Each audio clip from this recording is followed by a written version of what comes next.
What's going on, guys? Grab a pen and jot this down. Today, we're going to talk quickly about BP buying Travel Centers of America. This is a $1.3 billion deal. This is Travel Centers of America. If you don't realize, trucking is the second, or I think it's the second after nursing, most popular job in the country. Obviously, trucking is a main part of the distribution network to get goods across from state to state, cross border. And Travel Centers of America was bought at a 70-80% premium. Big deal for this business. Obviously, BP owns a lot of gas stations, so this is a big deal for the energy network.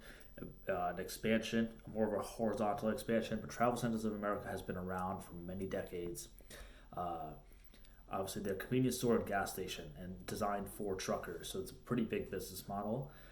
It's pretty interesting to see this. Interesting to see because I don't see too much about these energy gas stations going into the electric side, even though Joe Biden talked about expanding Tesla's energy EV charging stations for the first time this week, acknowledging that Elon is doing such great work in this space.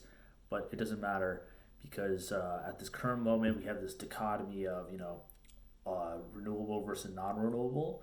And let's see what BP does with this. I don't really even think that gas stations in the current form exist in the most optimal way.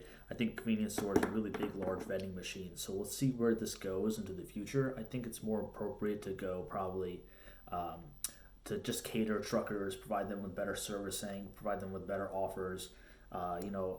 Something in the hospitality space. It's a very tough job. Obviously, Tesla on the opposite end is focusing on the charging stations and then the trucking, their own trucks. So let's see how this works. This is probably a good deal for BP. Great deal for the travel center shareholders because that stock has never moved for like 10 years. But it's one of those low margin, consistent compounders. If you've ever been to a Wawa, it's like a Midwest version of Wawa type. And let's see, I think BP is probably the type of buyer you want to have that has that because they have the network to expand and make it into a bigger and better business.